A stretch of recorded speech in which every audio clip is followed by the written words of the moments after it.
Kyle Searman here. I'm in Cape Town. I was the only journalist in northern Nigeria. Not an adventure until you get lost in Tijuana. If you get caught inside by a giant wave, you feel really alone. I love the adventure of waking up and not knowing what will happen and that being my job.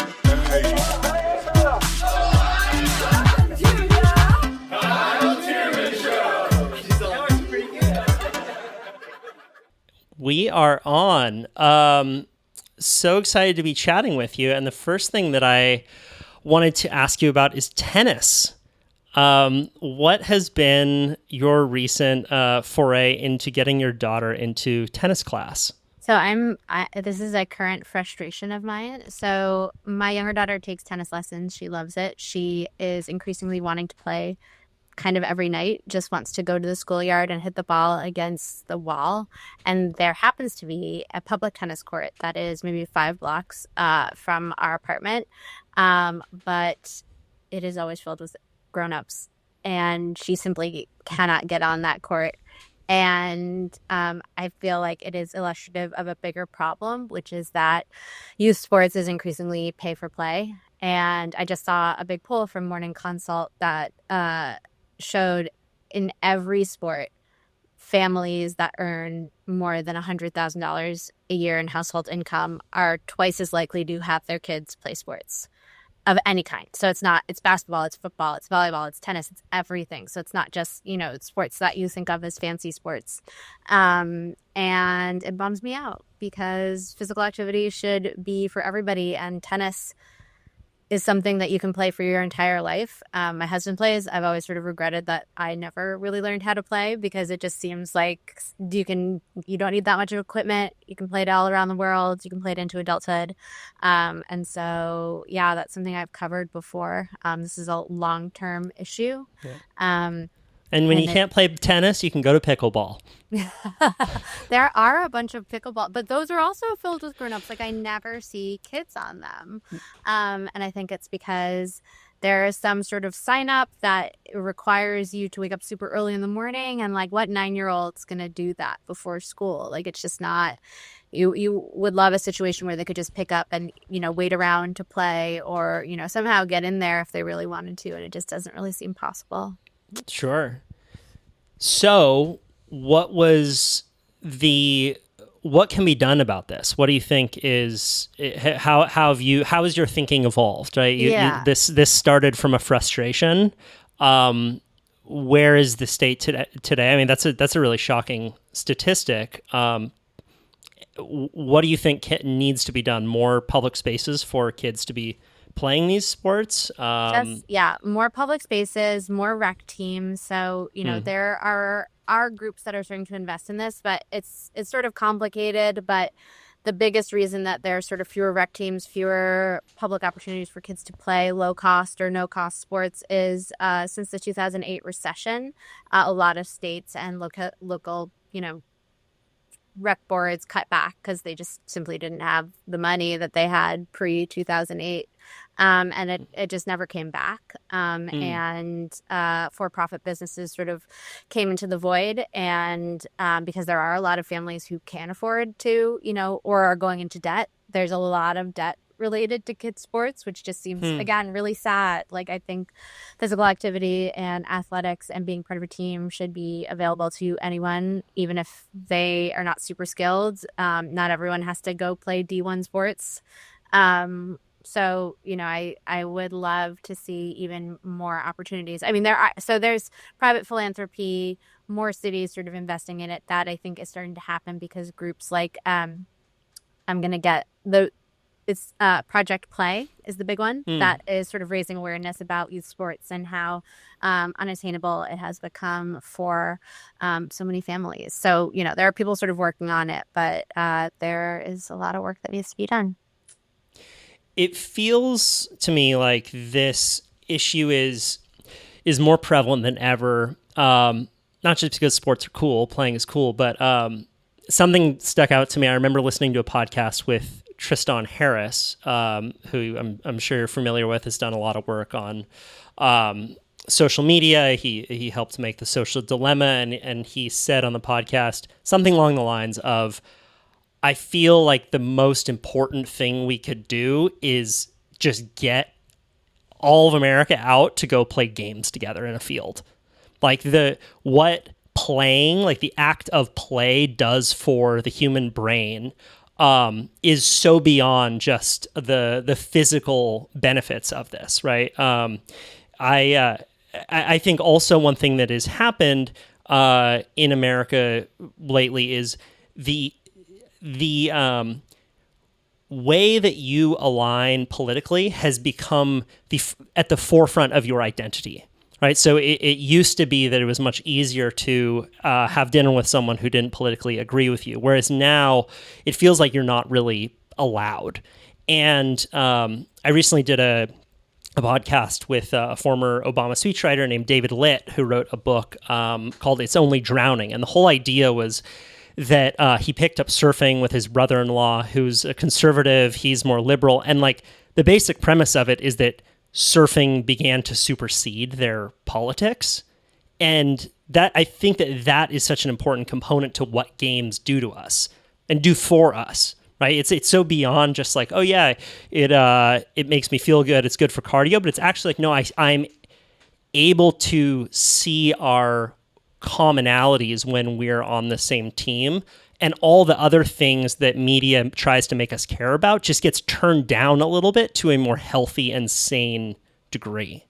So that's I definitely read about that book, and it's on my list for sure. It's and good. My dad had funny. a really similar experience. He swam in college. He loved swimming. He just, when he was, had a full-time job, didn't have time to devote to it as much as he loved it. And he joined a master swim team after he retired, and he made a really good friend on that team who they have opposite political beliefs. And even though he's not on the team anymore, they are hiking buddies, and they hike and they argue about politics sometimes, but mostly they just are pals. And, their friendship has always been based in this mutual activity together. So I've experienced this exact thing happening in my own life. It brings humor back into the conversation.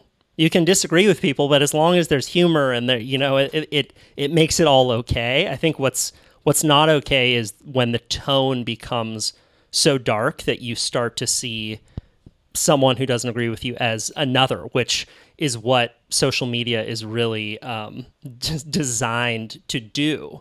I wanted to ask about your upbringing in the outdoors. I know that you were on a trail crew when you were younger. I read the article that you did about the grizzly bear killing in Yellowstone. What was your relationship with the outdoors growing up, and how do you think that has shaped you as a journalist? So, I have become quite a city mouse in my older age, but I did spend a lot of time growing up hiking and skiing. Skiing was always our sort of big family vacation, so I started skiing when I was 3. And what was amazing about that is I was too young to be scared. So I think if I had started later, I probably would have had more fear, but I was just like bombing down the hill.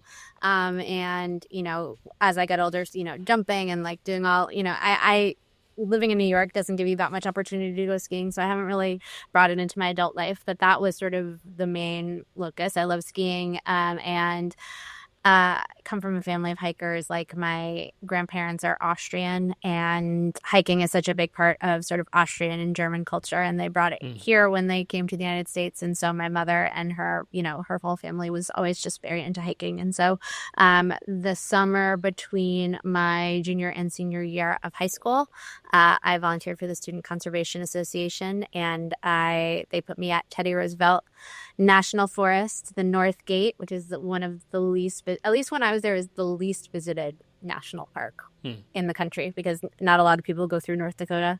Hopefully that's changed, because it is stunningly beautiful. And that's where you grew up? You grew up in North Dakota? No, I grew up in New York. You grew up in New York? Okay. When I was working for the student, that's just where I got placed for the Student Conservation Association. So spent a summer building trail, sleeping outside. But I joke that that has cured me of ever wanting to sleep outside ever again. I did my time. Yeah. So Yeah, now it's like it's like it's like the military. Yeah, you're like, I did it. I'm good. I'm through it now. I see the lifelong benefits. I get on the airplanes first now, but I don't need to go back. That's right. funny. So it's like I still really love hiking. I still love being outside. But get me a bed and Mm. running water. I need an actual domicile to sleep under. But what outdoors, being outdoors, and just sort of various forms of exercise in general taught me, number one, you can push yourself to your limits. Like what you think your limits are not your limits. There's probably something past that. And if you just keep, as hard as it is, you keep going with it, you can probably get there. You can get better. You can achieve things that you didn't think that you could. And the other is just sort of a sense of wonder. When I did that reporting about the grizzly bears, I got interested in bears in the first place. My husband's family has a place in Wyoming, near the one entrance to Yellowstone, and we were there for a summer when those, deaths happened with the grizzly bears, and there was just something about those sort of wide open spaces, and how quiet and how empty and how small you are in them, that I don't think you can sort of replicate that feeling anywhere else besides the American West. And I particularly love sort of the American West for that sort of wonder at nature feeling. I don't know there's any other place like it in the world. So I think respect for animals, respect for that this is their space, especially in national parks, that they are not for you. I mean, they are for you. They're obviously for all Americans, but like every time I think about them, I'm like, they're really for the animals, and we're just like, they let us into their space as long as we're polite. We're polite and we respect that it's their space. I think back to my own childhood and how much early experiences in the outdoors, early experiences camping shaped my ethics without knowing it, and really shaped my memory without knowing it. Like one of my most vivid memories growing up was my dad taking me up Half Dome in Yosemite, and me being like 9 years old, and these cables that you kind of like climb up, and you think you're gonna die, and you make it to the top, and I imagine it being a 1,000,000-mile hike. I think it was like 8 miles, but that memory and a few others camping with him have been just seared into my brain in ways that being indoors just don't. How much, as you have written about child development, are you thinking about shaping memories for your kids and the experiences that you're kind of exposing them to, shaping memory and thus potentially shaping lifelong ethics as a result of that? And how do you think about that? That's such a great question. I wish I had like a global theory of that, or I could say that, I had a big plan. But I would say that like probably the most important value that I am inculcating in my children is independence from me, independence in their own minds and thoughts. And so to me, that's sort of a day-to-day project. It's really important to me that they walk places by themselves. They take the subway by themselves here because that's their sort of day-to-day environment, and they become really aware of their environment. I'm pretty anti sort of device, phone, whatever, but very pro letting them explore when they feel ready to explore. And I think sort of a little bit in opposition or contrast to other parents, I think I think I am more strict about technology and more open about them, walking places alone, because I just think that makes them feel such a sense of mastery of their environment, and confidence that they can figure stuff out for themselves. There's a story that I tell about my older daughter, who is now 12, This maybe it was like 9 months ago. So she walks to and from school.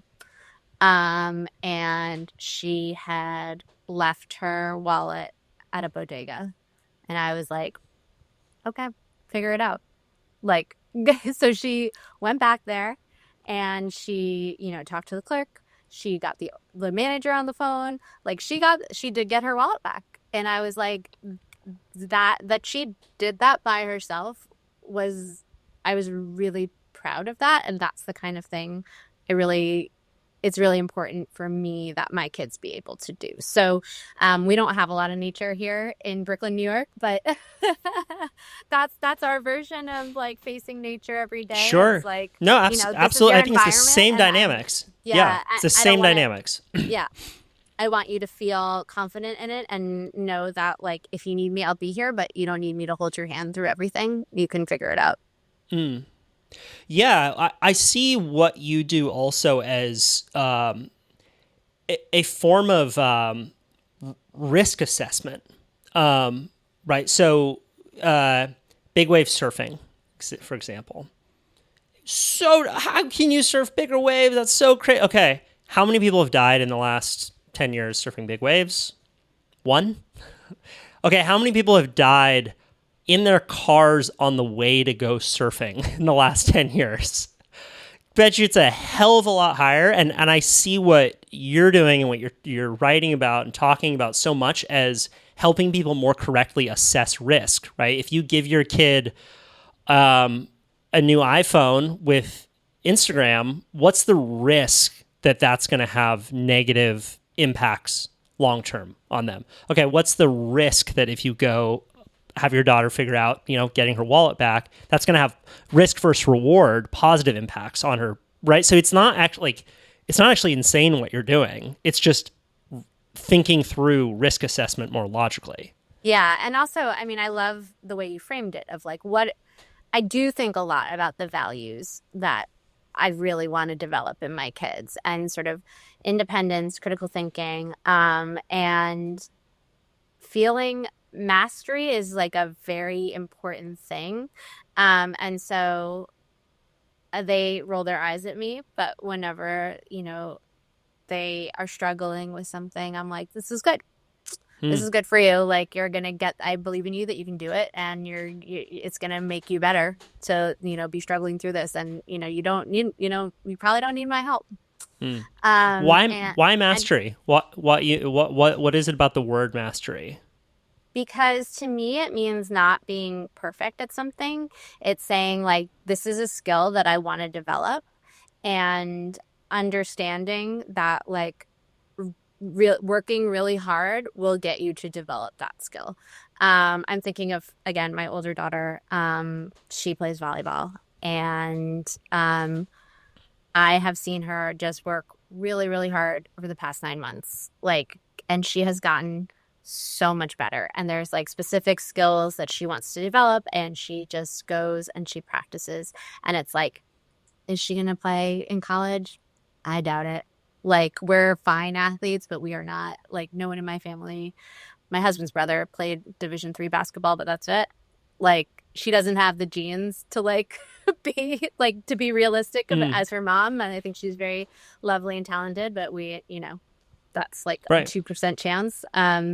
But she is getting better because it's important to her to get better. Like, that's it. There's no like, oh, because I want to do this thing or I want to, be this thing. It's like simply about actually gaining the skill. And so that's another thing that I really think is important. I think also, obviously everyone's parenting from their own point of view and their own situation. New York City is incredibly competitive in every possible way. And, there's just, I think a lot of pressure on kids to like be the best in this very somewhat superficial way. And so it's really important for me that my kids learn like working hard.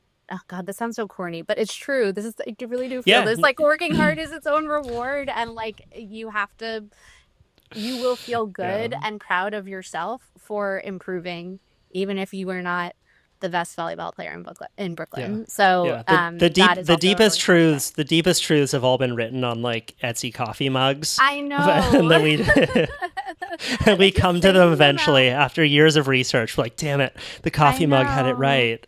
It's so funny though, because it's like it's saying it out loud is so corny, but I deeply believe it anyway. So yeah, I mean, I would say those are things that I think about a lot. And then in terms of outdoors, they both went to sleepaway camp for the first time in Maine, and there were so many outdoor adventures that they just like they don't make you do a bunch of the sort of most outdoorsy things, but they chose to do all of them. So like whitewater rafting and overnight hikes and all that stuff. And there's one challenge where you swim across the lake, and they did that. And so just watching, they loved it. Like they really, really loved doing every outdoor thing available to them. So I'm glad that they're getting out of their city girl ruts.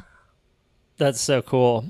Per our Etsy mug, I do think that there's a very, and the competitiveness of New York, there's a really insidious thought that can come about that gets people to not try. And I've experienced this personally. It's the and I see it with a lot of people. And the thought is, well, if I'm not the best, then why even try?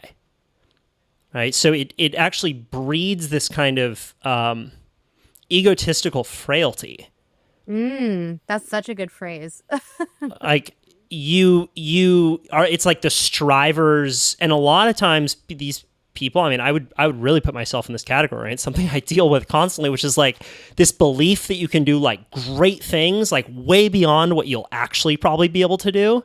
But then when you don't achieve that, you feel like, oh, I'm a piece of shit. Like, why even try? Like, why even show up for like the base hits? But so much of life, so much of holding a job and like success is about base hits day after day. And, as you've seen with your daughter, it's like, it's about these small incremental improvements that if you don't quit will have a compounding interest years down the line, and you'll get to a place that you never thought possible. But without that perspective, with this like idea that like if you're not first, you're last, you end up last.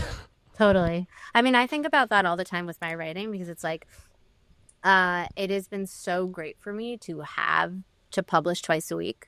I hate it sometimes, but it's always like it forces you to never dwell on anything that you wrote in the past, because it's like you have to keep it moving to the next one. They're not all going to be winners. Like, did you file on time at the length? Great. Keep it moving to the next one. There'll always be another column. And the sort of, not all of them are top 10, but like you get slowly better, and there's, over the year over year. And I also think, I do want them to have fun. I feel like kids don't have enough fun anymore. Like joy from the activities that they're doing and the friendships that they're making. Like, I think I was just reading today about how college kids just feel surveilled all the time by their friends. Like the quote I saw was a kid who was saying he's like scared to ask a girl out because what if he does it wrong? She's like making fun of him in the group chat. And I was like, oh, that's so tragic to me. Like that's what being 22 is about, like embarrassing yourself a little bit. But the reward is so great. You could meet someone that you fall in love with. Like it made me really sad that kids feel that way now. What for people who are less familiar with your work, specifically around AI, like I've really enjoyed some of your articles there. I mean, I think that people know that social media is bad, but like when it comes to AI, you had one line that I just wanted you to talk about a bit more, which is oh gosh, I have it right here. Around having there be chatbots that constantly validate your feelings and insecurities and why that is potentially so dangerous. Can you speak more to that? Absolutely. So, I mean, part of the work of growing up is learning to deal with other people who are unpredictable and often annoying and disagree with you and give you feedback that might be kind of hard to interpret. And it takes practice to kind of learn how to be a person. And I worry that with young people, the less that they are interacting and bouncing off each other and making mistakes, the less that they're going to learn how to sort of be really functional adults with good relationships with other people, because there has to be this kind of give and take. And if some of the chatbots, and I know that they're tinkering with how they respond to people, but they are, and each one is somewhat different and has a different tone and has it's hard to sort of be generalized, but often they are a bit sycophantic and they are just validating whatever you say and say like, oh, you're so brilliant. No one's ever thought of this before. This is so great. I would hate that. I would just be like, this is fake. Get out of my face. But that's my personality. So I worry that kids who are sort of like you need to kind of develop the armor to be out in the world, just having something that's constantly saying everything you do is wonderful, everything you say is great. Like, I don't think that's a great way to sort of develop any kind of resilience or ability to reciprocate. Like so much is learned through conflict, not even, life-destroying conflict or political conflict, just like day-to-day, like, oh, you misinterpreted that, I didn't mean it that way, or something went wrong and I need support and maybe you didn't respond in the way that I needed to. And, relationships are developed and built through that, over and over again, conversation back and forth. And so, it's another big experiment like social media that's just being unleashed on everyone without... I just always kind of come back to like, who asked for this?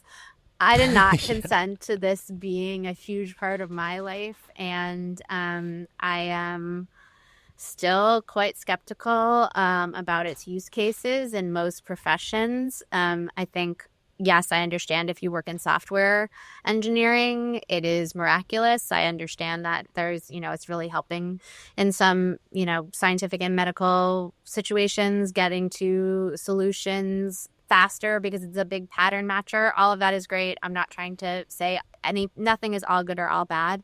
But in terms of art and communication and writing and thinking, I think there are so many downsides. There's a writer that I really like. Her name's Julia Freeland Fisher. She has a Substack that's about AI, and and it's usually AI and education, but she covers a lot of AI studies. And she made the point with young people in college, in high school and college, every conversation that you have with AI is a conversation that you're not you're not having with a person who could help you network. Like, if you're looking for a job, if you're trying to build your skills, like, yes, maybe there is some kind of skill you could use with AI, but there is an opportunity cost, many opportunity costs that I think we won't even know about until they're happening. And so that was one that I hadn't even thought of until she had raised it. Like, if you're in college and you're looking for a job, of course. Such a good point, and something I've never thought of. I grew up in a small surf town. All my friends were surfers. We all wanted to be pro surfers growing up, and we would spend our days tracking the tides. And early on, when I got into writing, one of my first articles that I wrote was called "The End of the Ride: Is Pro Surfing a Dead End Career?"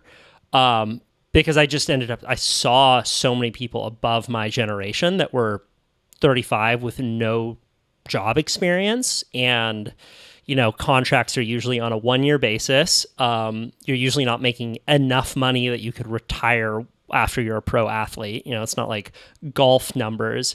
And I started this podcast years ago to interview big wave surfers. It was kind of like peer journalism. Like, we'd go surf and interview them, but then very quickly I started just being able to reach out to people like yourself, who I just wanted to talk to and ask questions to. And man, the true value of what a podcast is often not talked about, which is conversations with a diverse group of people outside your immediate social circle. And what I've found, since I've worked more normal jobs, and when you're in a company, even most people are just interacting with the people in that company, then their family at home, maybe a couple friends, but you need to be like, your social circle constricts unless you're actively expanding it. Like, it doesn't just happen. And I have thought about how I can continue to expand my social circle so mercilessly throughout my life. And it's something that I never have really, I don't really talk about this, but I'm like, that is exactly what I've been thinking about like my whole life. How old are you now, and how do you do it in whatever age you are? Because that's such a challenge for me. I'm 43, and I have every day. It's like it's work, it's kids, and then I'm like, I have no more energy. And yeah. and I miss, but I really met, like, we had old friends over on Friday night, and I'm like, why aren't we doing this more? And it's like, because you're so tired. But how do you do it at, All right. I don't want to assume your age, but how do you do it? I'm 35. Yeah, I'm 35. And I'll give you a little hack. If I meet someone who I really like, we have a cool interaction, maybe I meet him at a party or something, I'm like, oh, this is a person who I like. I just want to stay in touch with them, because sometimes it's not like, oh, great, we're going to be best friends, we're going to hang out every week. But this could be a person that I just talk to like once a year, but they provide a really valuable perspective, and it makes life a bit more beautiful to have this just person. I want to check in with them, see how they're doing. I will put them in my favorites list so I don't forget who they are. And I have this big favorites list of people who I barely ever talk to. And then when I'm on long drives, particularly, I spend my long drives just randomly hitting people up and seeing how they're doing. And it's like, and I also have found that calling people when you don't need something makes them really like you. And most people just call when they fucking need something. And it becomes like such an annoying, like just capitalistic way of thinking about human relationships.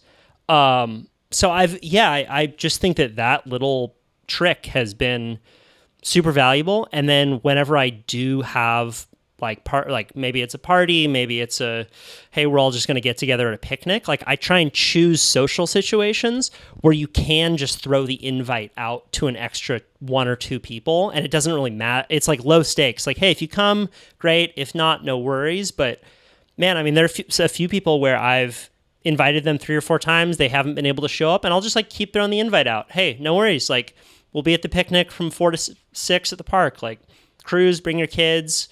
And like, it's easy, and it makes it so, the best thing when you do this is that when you invite a bunch of people and then they start to meet each other, and you get to like step back and be like, yes, amazing.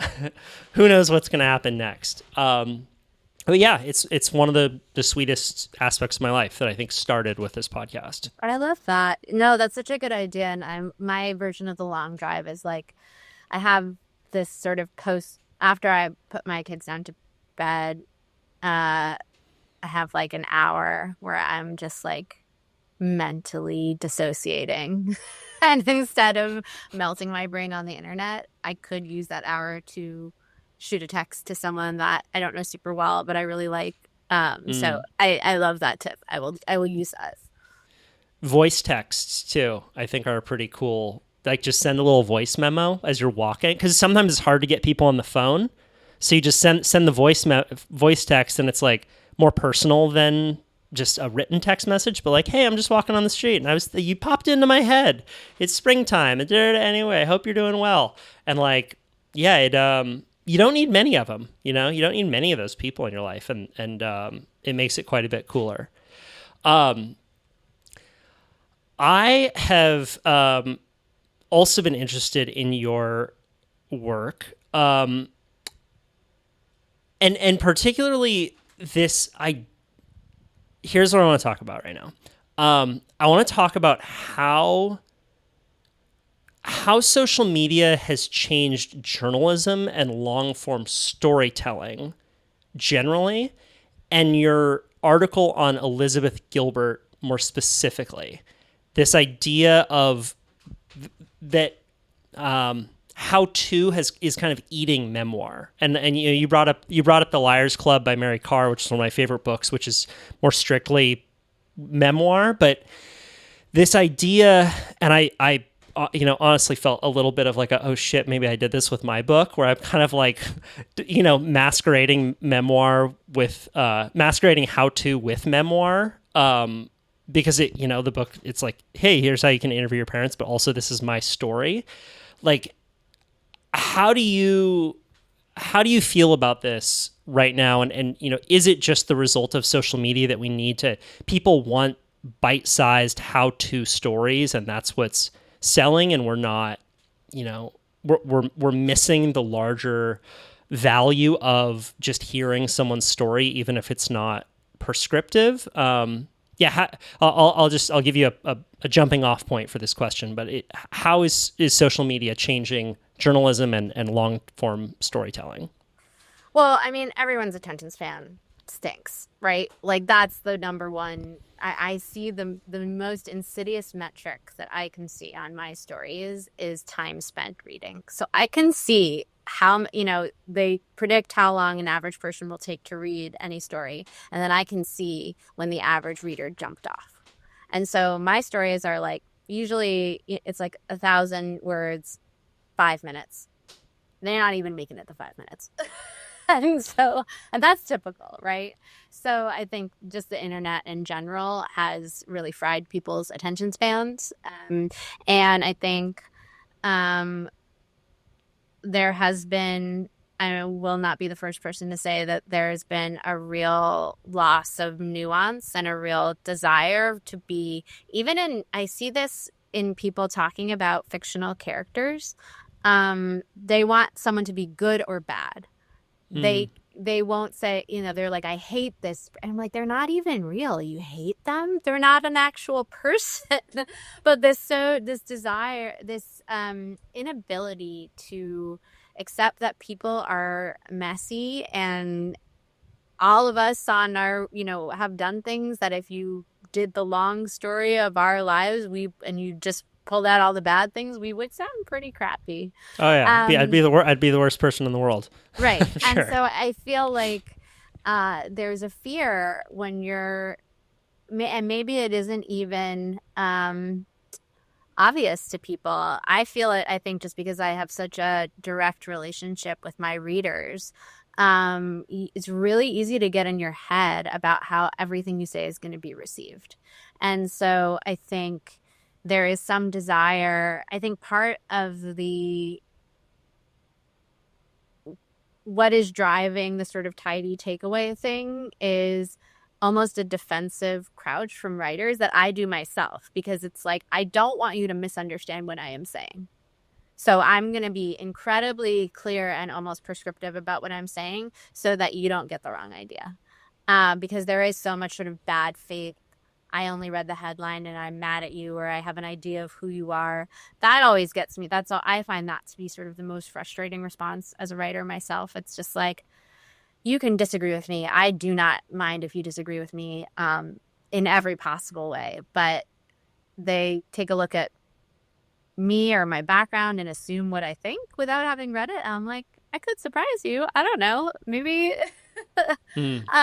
So that I think is a tough thing. And I don't think it's necessarily, there's great examples of people combining memoir and self-help. I don't think that in and of itself that is bad. My issue with this particular book and is I felt like it was trying to control how the reader felt about the story. It wasn't just giving tidy takeaways of this very unusual situation. It was also trying to be like, and this is how you should feel about it. And it's like, I'm going to feel how I want to feel about it. All readers will. Like, you can't control at some point how a reader is going to take your story. But I do think, I've heard from people who are who work in publishing that self-help is really what sells. And so it is really, really hard unless you're already, a prominent person, an actor, a musician, Prince Harry, huge memoir. It is very hard to just sell a story like Mary Carr's Lit these days, where you're a basically unfamous person and you just are a fantastically beautiful writer telling an interesting story about your life. Those kinds of books are pretty few and far between at this point. One example, though, recently that I really loved was Stay True by Hwasu. That was a great book. I haven't read that. That's great. I mean, he obviously is a New Yorker, right? He writes for the New Yorker, so it's not like he's some like unknown plucked out of obscurity, but it was just a straightforward, like, I'm telling you the story about my coming of age, and there's no takeaways. I'm just presenting you this story written beautifully. And so, I just would like to see more of that, and not always having to have it sort of spoon fed to me. But there are lots of books that are sort of the combination of self-help and memoir that I think work really well. This one just didn't for me. I wanted to ask you about your relationship with your editor. I have written for a number of magazines, and I've had some great editors in my life that always feel like they level up my stories. And if there was one thing I could say that has helped me improve as a writer, it's having great editors and being very aggressively into getting that feedback and incorporating, and just constantly reminding myself that there's a long way to go in this journey. And I do some writing on Substack. I publish this podcast on Substack, but one issue that I always feel when I write something on Substack is that it's like 70% of what it could be. And if I had an editor, then I could have that, thought partner to help me get it there. Writing for your column for the New York Times, it's interesting because I think a lot of people follow you. They want to hear your perspective. And that does seem to be a theme generally in the writing world. You have a lot of big writers who have moved to Substack because they found that, hey, the audience actually wants to follow me. It's Matt Taibbi. It's not Rolling Stone. It's Glenn Greenwald. It's not The Guardian.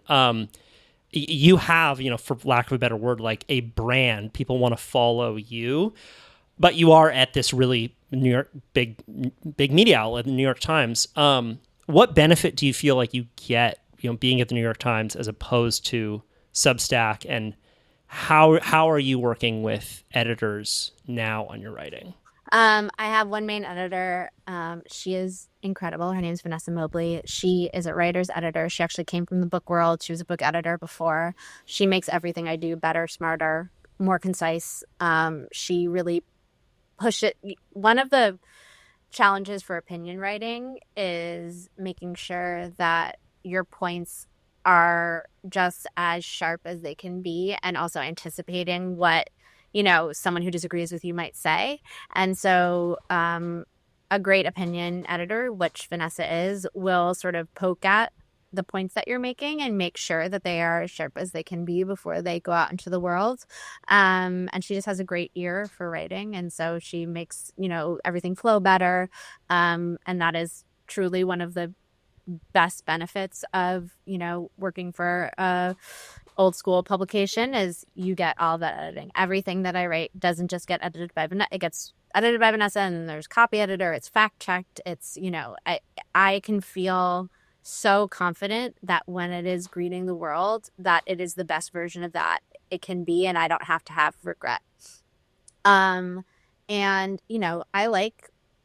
a company lady. Like, I like being part of a team. I like working with all the people that I work with who are incredibly smart and talented. And really care about the news. They take their jobs really seriously, and it's not just the sort of writing. It's like I do podcasts from time to time. There's video, like graphics, everybody, illustrator. I mean, the illustrator who works on my pieces, this woman, Eleanor, is so talented. And I feel like I want to get some of the illustrations she's done with my stories framed, because they just are pieces of art by themselves. And so I think stuff like that can be a bit taken for granted. But I think the whole package of everything just, there's no way I could do that as an independent creator. And also, like, the least favorite part of my job is promoting myself. I hate it. It makes me want to die.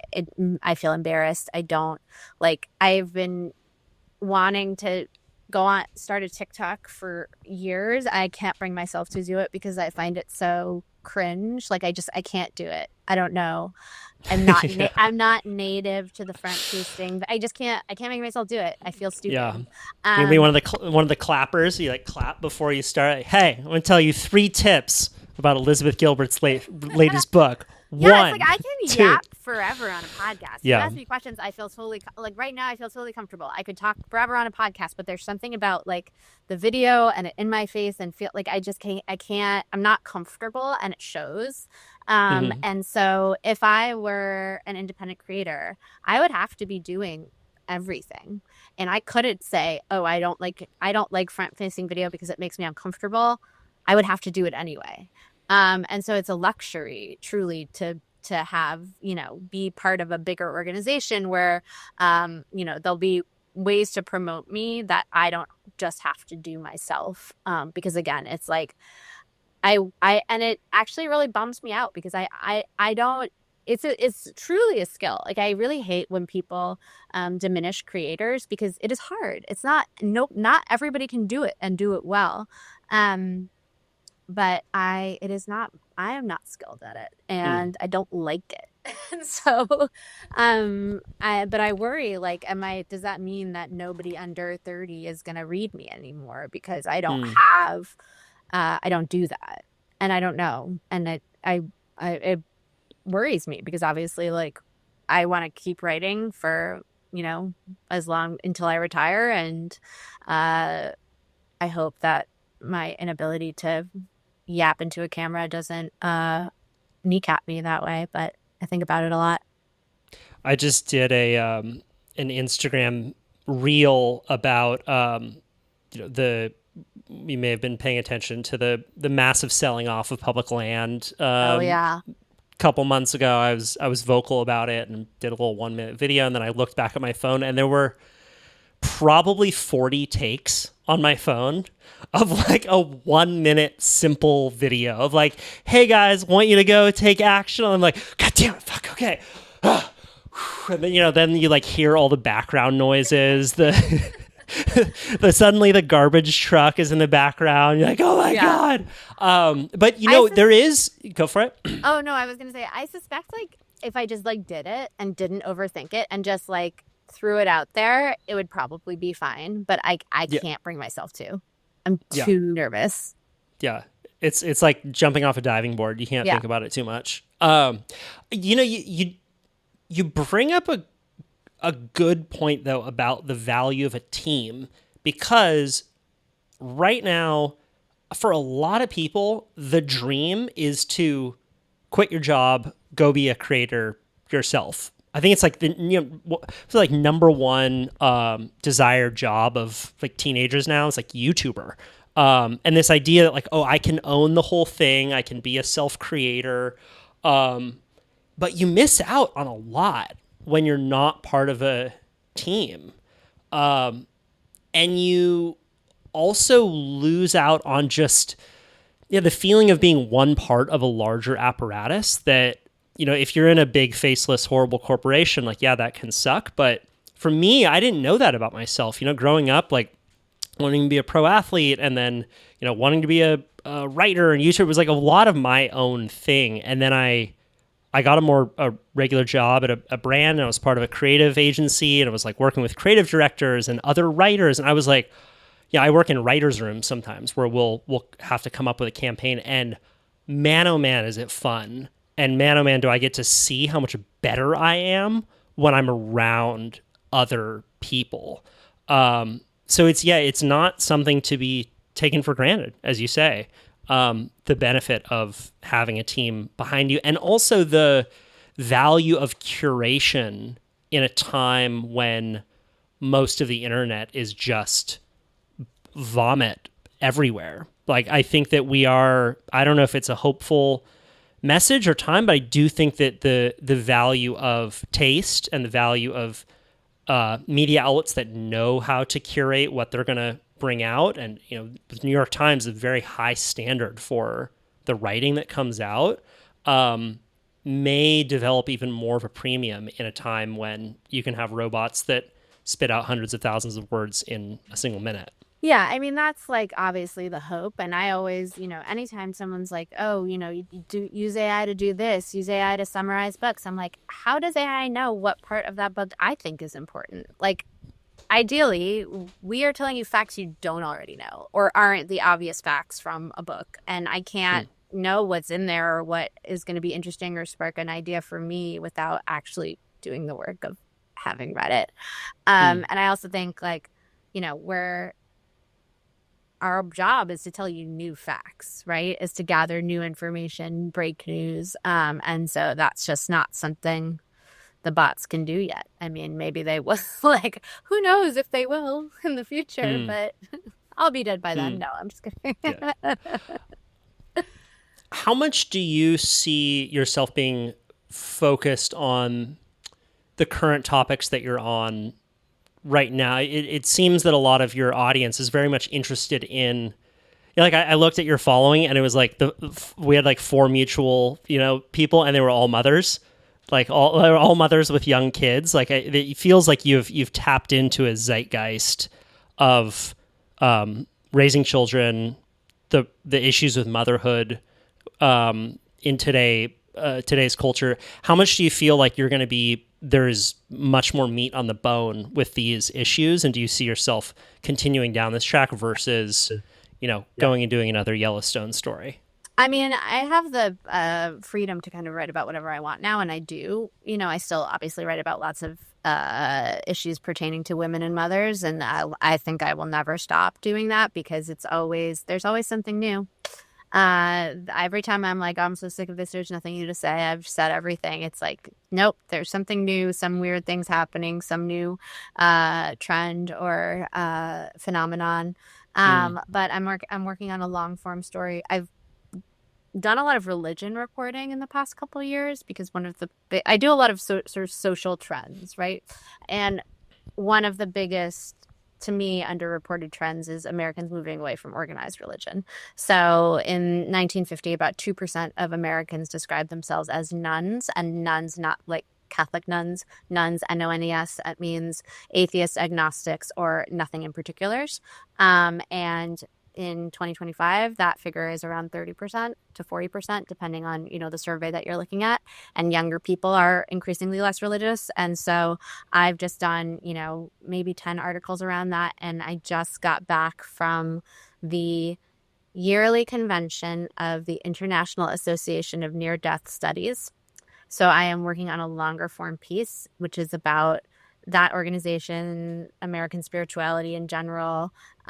So, I've over the past 3 years since I've stopped covering just parenting, I've expanded the aperture into a lot of different topics, but they all do sort of with AI as well. It sort of circles around. Sure. The cliche is like the way we live now. But it is a descriptor that probably fits to the stuff that I cover. But a lot of times, I mean, it's just, I focus on education and health so much because many of the people on my desk are so focused on politics. And so I also like to not write about what everyone else is already writing about. It's like, you don't need the 16th article about Trump today. I think everybody knows what that guy's doing. Yeah. That's so interesting that it's dropping. And do you have any hypotheses about AI potentially bringing religion back, like this feeling of what's the word? Ennui? I don't know how to pronounce it. Ennui. Do you know this one? Like it's like the ennui. Yeah. ennui. Yeah, I recently learned this one. Like that the feeling that nothing really matters anymore, and do you see? So religion is on the decline generally. Yeah. There has I mean, not it's been any spike. plateaued.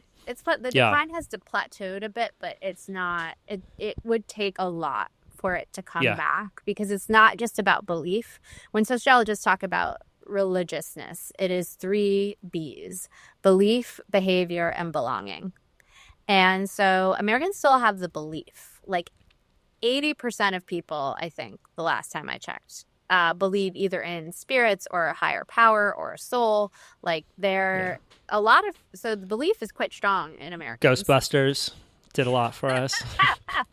But the behavior and belonging are really not coming back. So behavior is usually, attending church every week. That one is just down, declining. And it's like, yes, there's like a few mega churches that are doing better, but like in general, when you look at the numbers, it is straight decline. And then belonging, again, is like a self-identification thing. And that's kind of all over the place right now.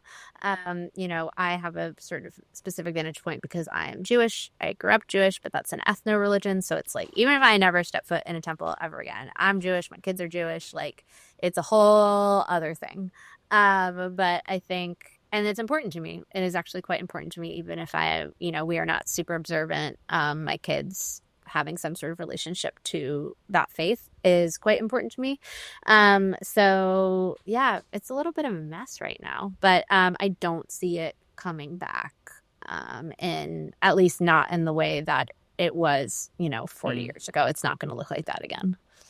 Well, either way, it's sort of one of those subjects where no matter which trend it follows, it's going to be interesting. Yeah. And I'm like very ambivalent about it. I want people to feel whole, to have community, to feel like, a sense of meaning in their lives. They can get that through religion for sure. Lots of people do, but it's not the only way. So I've interviewed hundreds of people at this point about why they left organized religion, and their reasons are so profound. The biggest ones are, there's just been so many sort of abuse scandals. The Catholic Church had obviously the most prominent, but the Southern Baptist Church has had a big scandal. Like many different churches and denominations have had these sort of scandals and cover-ups, and people, that just is so it gives people a real feeling of betrayal. So that's a big reason. Christianity specifically becoming more sort of intertwined with conservative politics. So if you don't share those politics, you can, depending on where you live in the country, feel quite alienated. Some people have been alienated because of the treatment of LGBTQ people. If you are one, you're related to one. I think it's, tough there. And then the treatment of women, also in some denominations, has been very off-putting for some people. Those are sort of the biggest reasons. And then just people it becoming more sort of socially acceptable, if you don't believe, to just stop going. So many people, the funniest sort of outcome was so many people said, I stopped believing in God when I realized my parents were lying to me about the Tooth Fairy or Santa or the Easter Bunny. They were just like, well, if they're lying to me about this, what else are they lying to me about? And it's not funny, but it is kind of funny. Oh, it is. Do you know it's funny? I remember when I learned that Santa Claus wasn't real. Like it's up there with my Half Dome memory.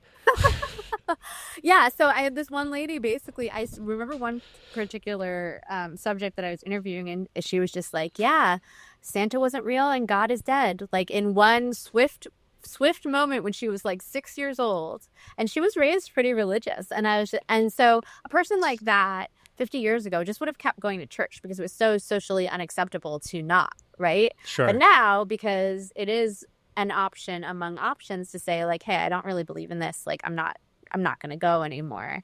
I think that is just part of it. It's like probably a lot of people who did go maybe didn't believe, but it was just like everybody went to church, and so it was just something that you did. So it's obviously with any huge social change like this, anyone who's saying like, oh, it's just this one thing, like it's never just one thing. It's like many, many, many different things. And, sometimes some people think that like TV coming in and the internet and there just being so many other options for entertainment. I mean, when there was no other entertainment, like getting together with all the people that you knew every week was like an event, right? Yeah. So that could be part of it. Like there's so many reasons. But yeah, it's a endlessly fascinating topic that has just so many angles to explore. So I've been loving that reporting a lot.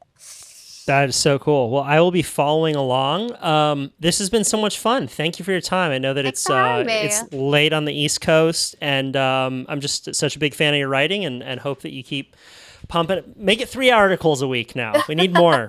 I can't do it, but thank you. Yeah. That's so kind. Thank you for saying that. And where can people find out more about you or get in touch? So you can subscribe to my newsletter. My name is spelled Jessica Grose, Grose, which is unusual. So if you just Google Jessica Grose newsletter, New York Times, you will find my newsletter. Please subscribe. On Instagram, which is the one social media that I am using these days frequently, it's at Jess Grose Writes.